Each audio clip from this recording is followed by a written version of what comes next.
You know that feeling, right? It all starts with that spark, that amazing, brilliant idea for a new project that you just know is going to light up your classroom and get your students really, truly thinking.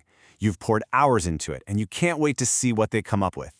So you launch the project, you're all excited, and then crickets. Instead of that buzz of creative energy, you're met with blank stares. Confusion. Total disengagement. And that brilliant idea just seems to fizzle out before it even got going. It's a frustratingly common experience. And if you're a teacher, you've probably been there.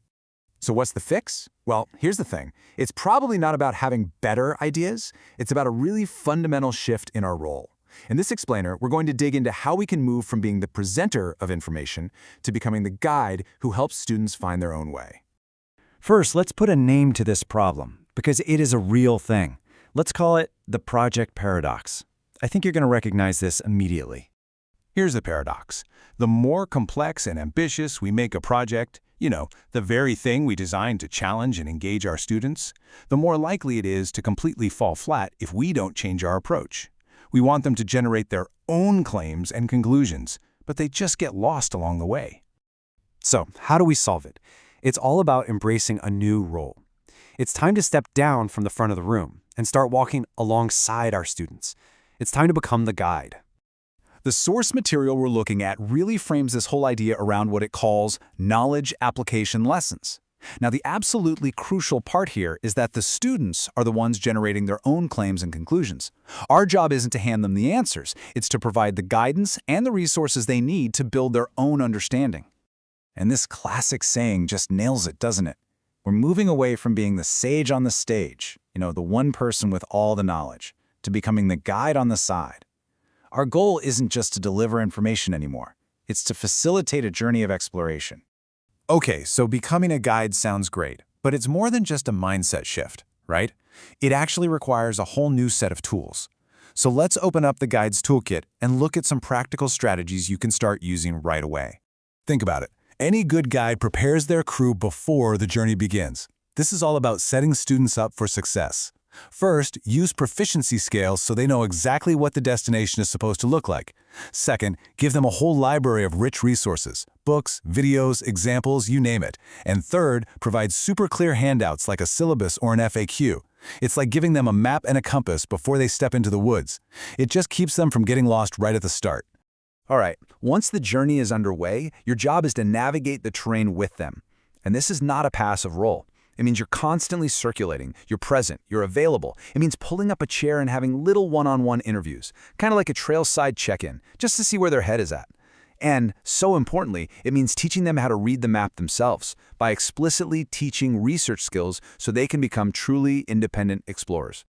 A great guide doesn't just point the way, they actually illuminate the path.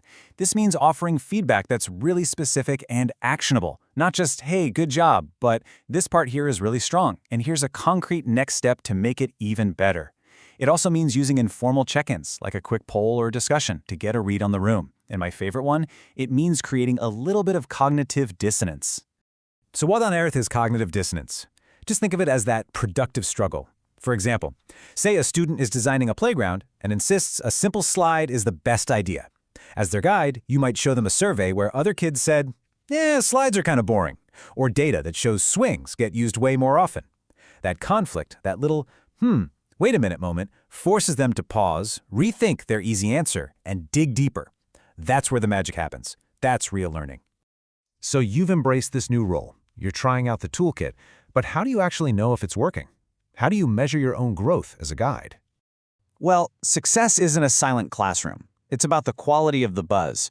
You'll know it's working when you see students actively coming to you for advice, not just for answers. When you ask them, they'll actually be able to tell you how your guidance is helping them. And maybe most importantly, you'll just see them working and adapting on their own, not just sitting there waiting for the next instruction. And check this out. The source material provides this fantastic self-rating scale. It's a roadmap for our own professional growth, taking us from beginning all the way to innovating. It's an awesome tool for self-reflection to kind of see where you are and what your next step might be. Take a look at the beginning level. And listen, there is no judgment here. This is just the starting point. Maybe you're giving feedback, but it's a little too general. Or you're providing resources, but you're not really checking if students are using them. This is a totally normal and necessary place to start. Now contrast that with the goal, level 3, applying. Notice the huge addition here? It's that little phrase, "and I monitor." That's the game changer. You're not just throwing guidance out there and hoping for the best, you're actively watching to see if it's having an effect. You're checking to see if your advice actually helps. That feedback loop is everything. Okay, so we've gone through the paradox, the mindset shift, and the toolkit. We've even looked at how to measure our own progress. The only question left is, what are you going to do with all this? Here's the big takeaway. Becoming a guide does so much more than just fix a struggling project.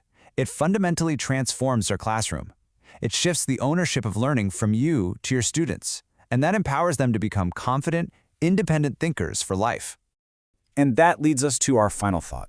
This doesn't have to be some massive overnight overhaul. It can start really small. So what's one thing, one small shift you'll try this week to move just a little bit more from presenter to guide?